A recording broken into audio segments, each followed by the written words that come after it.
Growing up as a child, you oftentimes planned out your life. You would get married at a certain age and have children and live in a big, beautiful house. Then as time goes on, you realize what you planned out for yourself is not what God had planned for your life.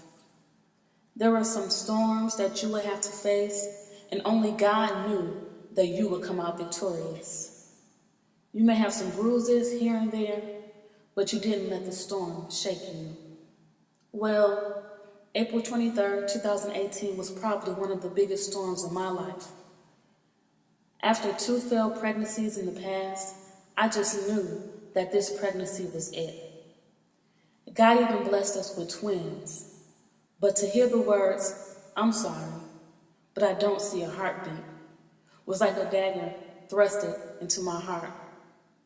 Just a week before, there was a heartbeat, and to come back a week later, and there's nothing. And to have to continue to carry the babies until they could be surgically removed. Speechless.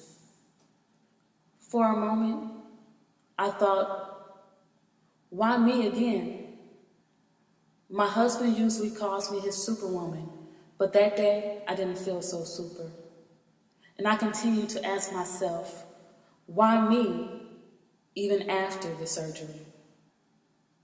Then one day, I cut everything off in the house, except for the computer, and began to write. My question, why me, was no longer my question, but it changed to, why not me?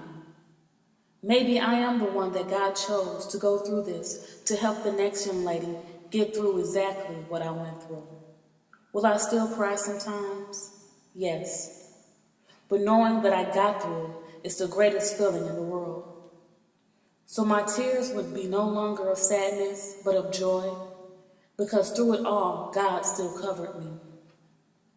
Now I see why my husband calls me his superwoman. Because of my strength.